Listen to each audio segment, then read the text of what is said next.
Bonjour, je suis Didier. Certains me connaissent, d'autres ne me connaissent pas. Je fais partie des nombreux restaurateurs qui ont été obligés de fermer à cause du Covid-19. Et donc, je fais partie des nombreuses personnes qui aujourd'hui se posent beaucoup de questions sur notre avenir, sur l'avenir de tous les petits artisans, de pas que la restauration, de beaucoup de corps de métier. Qu'est-ce qu'on va devenir? Parce qu'on se fout un petit peu de notre gueule.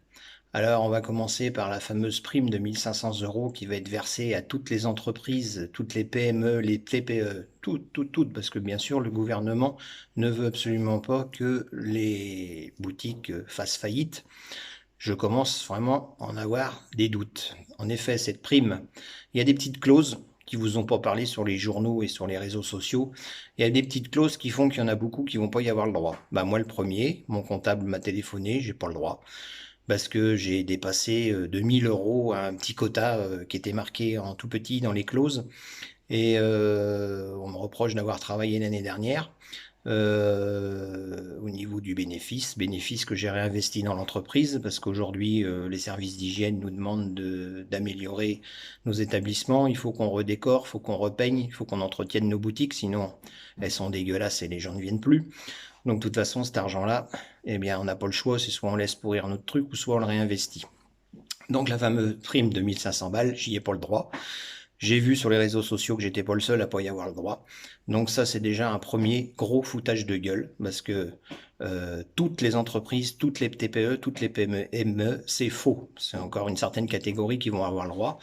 Et bon, on va pas faire de la jalousie malsaine, mais bon, il y a un problème quand même dans l'énoncé. Ensuite, on nous a proposé le prêt donc organisé par la Banque de France.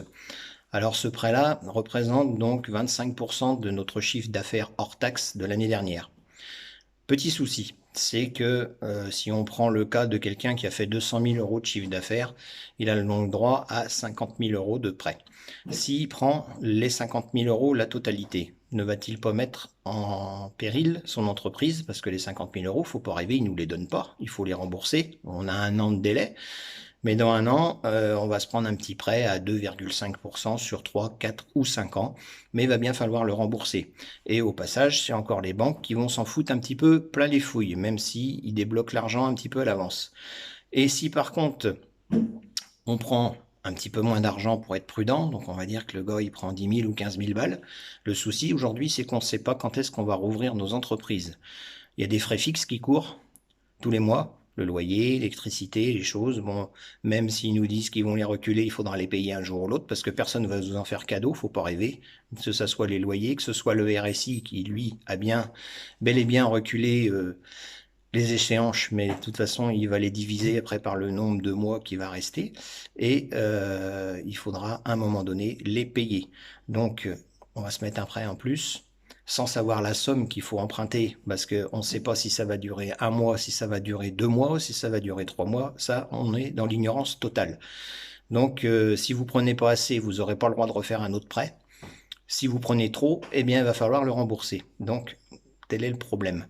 Donc, je pense que de toute façon, on se fout beaucoup de notre gueule. Bon, il y a une autre corporation qui se fout bien de la gueule du monde, c'est les assurances qui ont joué le jeu. Ah ben non, le gouvernement, il nous a pas mis en catastrophe naturelle. Alors, on donne que dalle. On paye tous les ans des sommes astronomiques des assurances pour les prévoyances, pour la perte d'exploitation, dans le cas où il nous arrive quelque chose, dans le cas où il y a une catastrophe, dans le cas où on soit malade.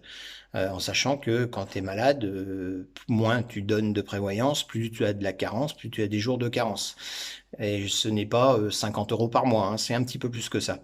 Eh bien, les assurances, elles, on s'en frotte les mains. Le gouvernement, il réagit pas à ce niveau-là. Donc là encore, il y a un bon foutage de gueule et ça commence franchement à être gavant. Une autre chose, je suis comme beaucoup de personnes, je pense qu'ils ont une entreprise. La seule hâte que j'ai aujourd'hui, c'est de rouvrir. Parce que j'ai besoin de bosser, parce que l'entreprise me fait vivre ma famille, paye les études de ma fille. Et j'ai qu'une hâte, c'est de rouvrir, comme beaucoup. J'ai envie de servir mes clients, j'ai envie d'avoir du monde en terrasse, surtout avec le beau temps qu'il fait aujourd'hui. Mais bon, on sait très bien que pour l'instant, on peut pas le faire, on n'a pas le droit de le faire. Mais il y a un truc que j'aimerais bien savoir, c'est tous les gens qui se promènent, qui sortent pour aller chercher un paquet de chewing-gum, qui sortent pour aller chercher une salade, alors qu'on a bien dit qu'il fallait réunir les courses et faire les courses le moins possible, le moins souvent possible. Ils ont quoi dans la tête, ces gens-là? Parce que le jour où ils vont renforcer le confinement, le jour où ils vont sortir l'armée, enfin s'ils osent le faire, parce qu'ici la discipline c'est pas le cas, on va se prendre 2 mois de plus. Bon, bah c'est bien, bah, il y a combien d'entreprises qui vont fermer ça? Ils y pensent ces gens-là? Alors tous ceux qui touchent le chômage partiel, bah, même si c'est pas le salaire total, ils ont quand même un petit revenu. Nous, les artisans, on n'a rien de tout ça. On n'a que dalle. On n'a pas un copec. Il va falloir tout payer ce qu'on nous prête ou ce qu'on veut bien nous aider, dans la mesure du possible. Eh bien, je demande aux gens de rester chez eux. Restez chez vous. Qu'est-ce que vous comprenez pas dans le truc? Je sais, il fait beau. Moi aussi, j'ai envie d'aller me balader en forêt. Moi aussi, j'ai envie d'aller voir mes enfants qui sont à plus de 50 km de chez nous. Moi aussi, j'ai envie d'aller faire un barbecue avec des potes. J'ai envie d'aller me boire une bonne pinte de bière dans un bar. Ben je peux pas. Mais vous non plus, vous pouvez pas. Et arrêtez de dire que vous êtes plus fort que les autres. Arrêtez de dire que vous êtes des super-héros et que vous, rien ne passera par vous et que vous ne contaminerez personne. Ça, vous le savez pas. Donc, restez chez vous. Soyez un petit peu disciplinés pour une fois. En Chine, les gens sont restés chez eux. Il y avait l'armée qui poussait au cul, qui était en train de foutre des coups de pied au cul aux gens qui respectaient pas le confinement. Est-ce qu'il faut qu'on en arrive à ce point-là pour que vous compreniez les choses? Donc moi, j'aimerais bien reprendre mon entreprise parce que plus on va traîner, plus toutes ces histoires de prêts, d'aides, tout ça, ça va pas fonctionner. Et ça sera pareil pour tout le monde, pour toutes les entreprises comme moi qui sont fermées aujourd'hui. Alors, je vais faire comme tout le monde, je vais dire bravo à tous ceux qui travaillent actuellement, qui permettent au pays de quand même survivre. Bravo à tous les infirmières, les médecins, tout ça, qui eux sont en première tête de ligne. Et puis arrêtez de leur mettre des mots à la con, là, parce que ça sert à quoi de les insulter? Ils sont là. Si un jour ça vous arrive de l'avoir, le virus, vous serez bien content qu'il soit là pour vous intuber ou pour essayer de vous guérir. Alors arrêtez un peu les conneries. On remonte en 1945, la Gestapo, les délations et trucs comme ça, on y revient un petit peu au même, hein. On en a, nous, dans le quartier, que les moindres faits et gestes, on est surveillé, qu'il y a un coup de téléphone. C'est débile, c'est franchement débile, parce qu'il y a un moment donné, les artisans, les Français qui sont vraiment dans la merde, ils vont péter un câble et ça va castagner.